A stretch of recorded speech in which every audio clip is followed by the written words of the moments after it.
excuse my language. Good afternoon and welcome to Save Time, Save Money Chat. I'm Michelle Stinson-Ross for Offers.com. I am joined by a couple of absolutely phenomenal chefs, cooks, all that kind of good stuff. Steve, Payton, why don't you take it for a moment, introduce yourselves, and tell folks a little bit about who you guys are and what you do. My name is Payton Curry. I'm one of the partners and kitchen ninjas at the Brat House in Old Town Scottsdale.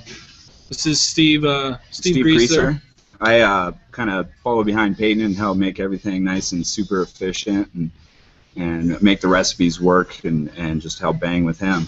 Steve's kind of the guy that, we'll generate recipes and pretty good juju together, and, whether we're doing crock pot pork shoulders or anything out of Higley, Arizona, or we're doing some beautiful caramelized onions with some local root beer, instead of over caramelizing onions at home and getting into burning things in a pan, we get into the fall season here, and we get into a lot of slow cooking and a lot of things that are quite simple to execute.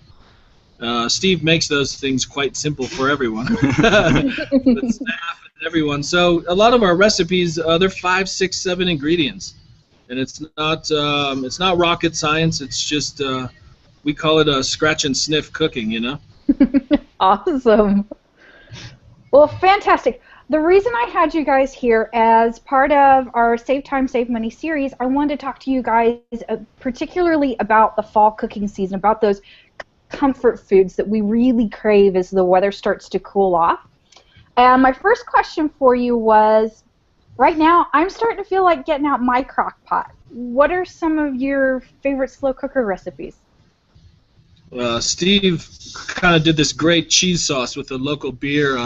We were using a Four Peaks beer for a while. We're sitting at Historic Brewing right now up in Flagstaff, which you can see all these wine barrels behind us, which they're actually for beers and such. Some nice barrel-aged beers, but Steve does a great beer, cheese, crock pot kind of situation, which he'll kind of describe. Well, we go through quite a maybe 20 gallons a week at least. Everybody loves their cheese sauce, especially with the house-made pretzels that we make at the Brat House.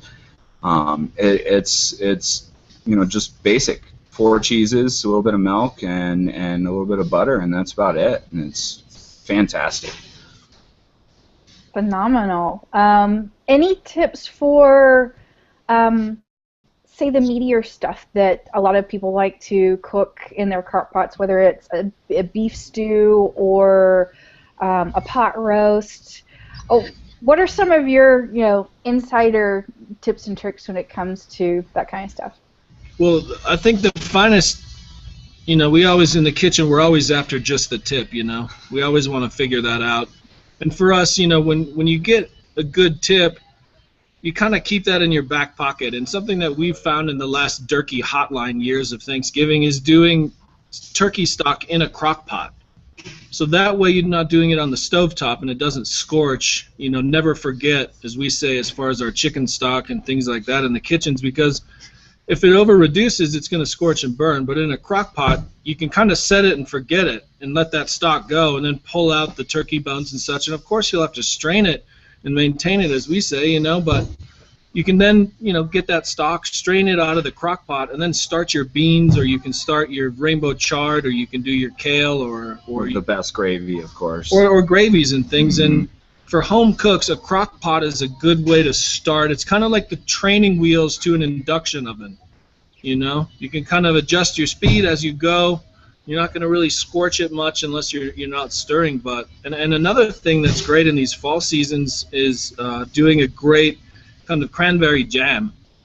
Okay. With a little lemon zest, cranberries. You can use a local beer, a kind of framboise beer, a raspberry beer, and then some cinnamon, and just dump all that in together and kind of medium, 2-3 hours with some cranberries, beers, and some honey. And you don't hear us say Caro syrup or corn syrup, or we're not talking about granulated sugar and garbage in, garbage out, as we say. So we kind of use the crock pot. I'm a Minnesota boy, so we use the crock pot kind of as the sous vide for the layman terms. You just kind of, like I said, it's your training wheels for the kitchen, that crock pot. Marvelous. How about soups? Particularly like good seasonal soups with squash or pumpkin, or what kind of options do we have now that those sorts of gourds and vegetables and stuff are readily available?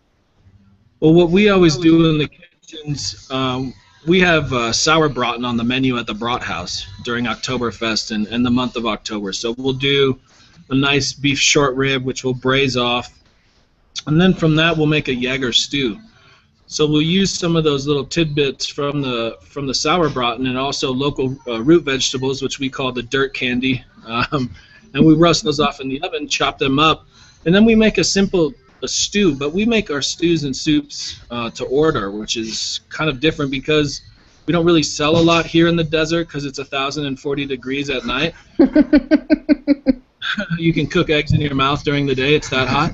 And, for us, we do the soups to order. So we'll chop up the root vegetables that we'll use for a couple other entrees at the Brat House, saute those off quickly with some fresh garlic and such, hit it with some of that turkey stock from the crock pot, some shredded, meats, whether it's the sauerbraten, as I was discussing earlier, or just some leftover ham or turkey. And then if you want to, hit it with a touch of cream, or if you don't want to use cream, just simply puree cauliflower and use that instead of butter or fat. Because that way it creams out and it gives your mouth that same effect as a velouté would or a roux, not to be rude, to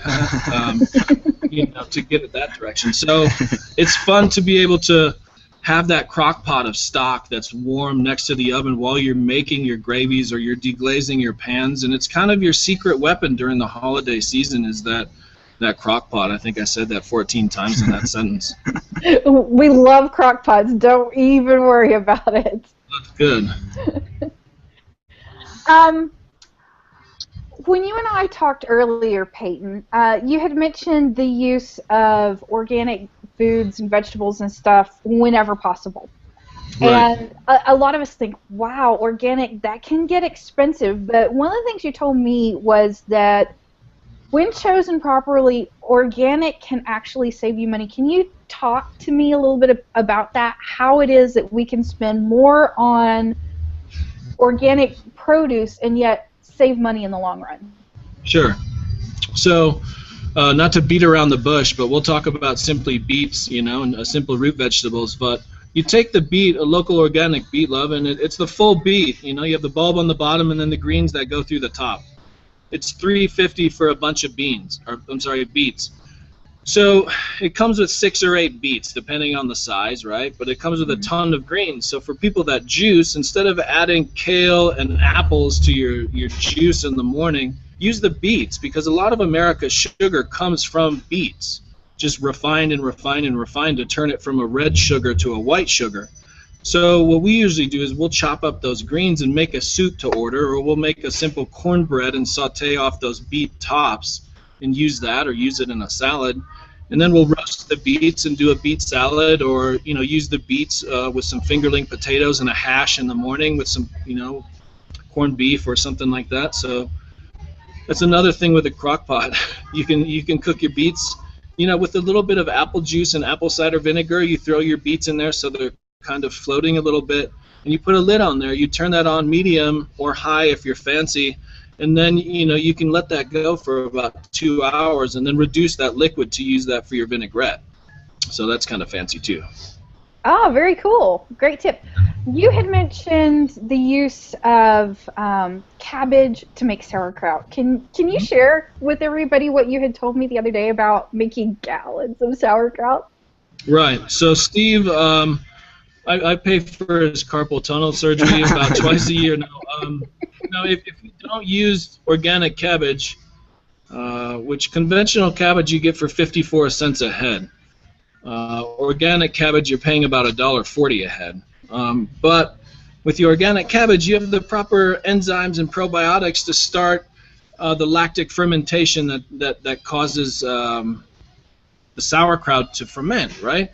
Mm-hmm. So if you use commercial cabbage, it's dead.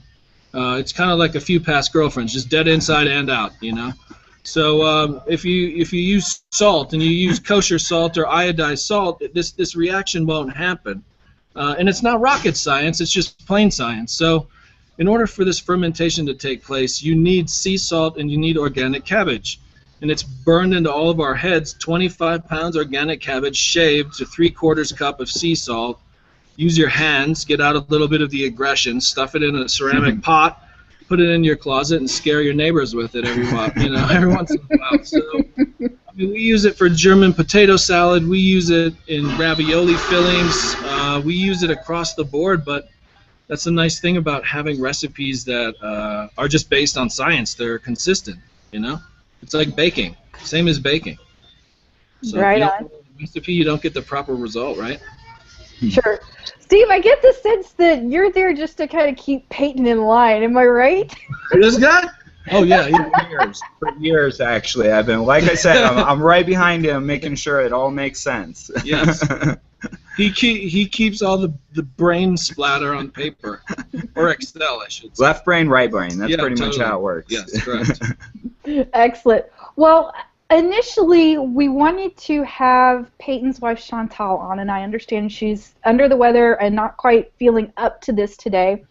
But we were going to talk a little bit about fall baking, and I know that, Peyton, you had plenty to say about Chantal and the marvelous pies that you guys get to have at, year-round, really, because she's always baking. Right.